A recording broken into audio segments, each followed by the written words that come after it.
ہماری یہ جنگ جاری رہے گی. ہمارا ان اداروں کو، اس نظام کو یہ پیغام ہے کہ آپ پاکستان پہ رحم کریں.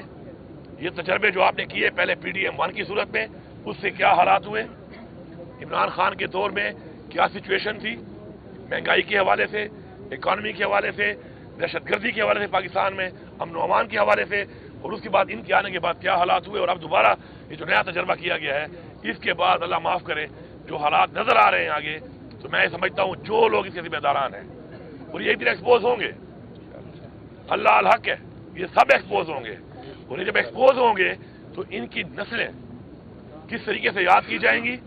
میں ان کے گھر والوں کو پیغام دیتا ہوں کہ آپ اپنے گھر میں بیٹھ کے ایسے لوگ جن کے پاس اس وقت اتھارٹی ہے اور جو یہ کر رہے ہیں، ان کی فیملیز کو، رشتہ داروں کو، ان کے بچوں کو، کہ بیٹھ کے ڈسکس کریں ان کے ساتھ کہ آپ یہ کر کیا رہے ہیں، آپ کیسا نظام بنانے جا رہے ہیں، آپ کیسے پریسیڈنٹ بنانے جا رہے ہیں اس ملک کے اندر. تو انشاءاللہ مجھے پورا یقین ہے کہ ضمیر جاگیں گے، لیکن جب ضمیر جاگتا ہے تو کہتے ہیں یہ ذہنی مریض ہے. یہ نیا ڈرامہ ہے اس ملک میں. جب وہ فارم 47 پہ غلط کام کر رہا تھا اس وقت ذہنی مریض نہیں تھا. جب اس نے کہا کہ مجھ سے غلطی ہوئی ہے، اس نے اعتراف کیا، تو وہ ایک ذہنی مریض بن گیا. تو یہ قوم نہ بھیڑ بکریاں ہیں، نہیں یہ قوم اتنی بیوقوف ہے. اور اگر آپ سمجھتے ہیں کہ ڈنڈے کے زور پہ اس طرح جیلی FIR کر کے، لوگوں کے اوپر پرچے کاٹ کے، لوگوں پہ ظلم کر کے، فسائیت کر کے آپ ان لوگوں کو زبانیں بند کر لیں گے، ان کے منہ بند کر لیں گے، تو دلوں سے تو آپ نہیں نکال سکے. آپ نے کیا کیا پنجاب میں؟ آپ نے بہت زیادہ سختی کی، لوگ نہیں نکل سکے، نہ جلسہ ہوا، نہ جلوس ہوا، نہ کارنر میٹنگ ہوئی. رزلٹ کیا آیا؟ لوگوں نے خود جا کے امیدوار کا نشان ڈھونڈ کر مور عمران خان کو لگائی. آپ نے نشان لے لیا، آپ نے پارٹی ختم کر دی، بلے کا نشان آپ نے لے لیا، امیدواروں کے قضات ریجیکٹ کر دیے. پھر بھی کیا ہوا؟ خدا کا واسطہ ہے جاگو. اور میں عمران خان صاحب کو مبارکباد دیتا ہوں کہ خان صاحب آپ کی ہمیشہ خواہش تھی اور خواہش ہے کہ میری قوم جاگے. خان صاحب آپ کی قوم جاگ چکی ہے، اور انشاءاللہ حقیقی آزادی حاصل کرنے تک یہ قوم آپ کے ساتھ کھڑی ہے. انشاءاللہ بہت جلد انشاءاللہ عمران خان باہر بھی ہوں گے، اور عمران خان صاحب اس ملک کے وزیر اعظم بھی ہوں گے، اور انشاءاللہ یہ ملک اس راستے پہ چلے گا جس پہ چلنے کے لیے ہمارے بااجداد نے جانی اور مالی قربانیاں دی تھی. صاحب یہ بتائیے گا کہ جب سے آپ نے منصب سنبھالا ہے وزارت اعلیٰ کا، اس کے بعد آپ کی 2-3 ملاقاتیں ہوئی وزیر اعظم سے، جس پر عمران خان نے خاصی ناراضگی کا اظہار کیا کہ آپ کو ان کے ساتھ تصاویر نہیں بنانی چاہیے. اس کے بعد آپ کی ملاقات ہوئی خان صاحب سے، کیا اس پہ کوئی گفتگو ہوئی؟ دوسری بات یہ ہے کہ اس وقت جو خان صاحب کی جو رہائی کی خبریں چلتی ہے، اس میں یہ بتایا جا رہا ہے کہ آپ کا مین کردار ہے اور میڈیشن کے لیے آپ کور کمانڈر سے بھی ملے اور دیگر لوگوں سے بھی آپ کی بات چیت کر رہی ہے. اس میں کیا صلاح ہے؟ پہلی بات تو یہ ہے کہ عمران صاحب اور خان صاحب کی کوئی ناراضگی نہیں ہے اس بات کے اوپر. میں جو کہ ایک صوبے کا مجھے خان صاحب نے وزیر اعلیٰ بنایا ہے، میرے پر اس صوبے کی عوام کی اور میرے صوبے کے حقوق کی ذمہ داریاں ہیں.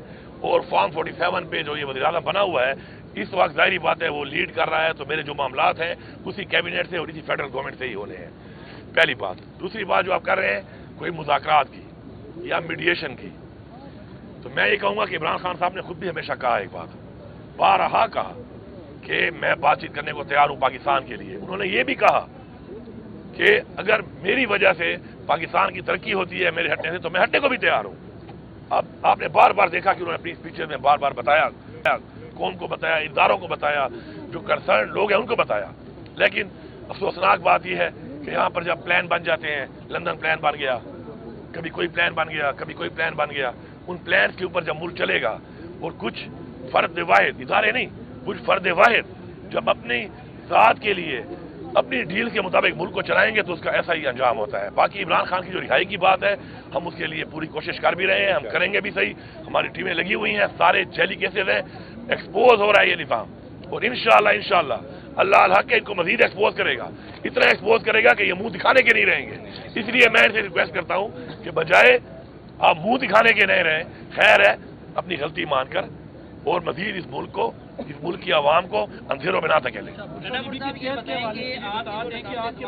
گرفتاری جاری ہوئے ہیں وہ تو آپ کی پارٹی کے اپنے لوگ تھے جنہوں نے آپ لوگوں کے خلاف جو ہے وہ بیانات دیے ہیں عدالتوں میں. ان لوگوں کے لیے کیا میسج ہے؟ سانے 9 مئی کے بعد آپ عدالتوں کے اوپر بھی الزام تراشی کرتے رہے ہیں اور جو اہم تنصیبات تھی اس کے حوالے سے آپ کے اوپر بھی الزامات لگتے رہے، لیکن آپ کے اپنے لوگ آپ لوگوں کے خلاف بیان دیے جس کی وجہ سے آپ کے سامنے گرفتاری جاری ہے، ان کے لیے کیا میسج ہے؟ پہلی بات تو یہ ہے کہ ان بیانات کا آپ کو اچھی طرح پتہ ہے کہ یہ بیانات کس بنیادوں پہ آئے ہیں،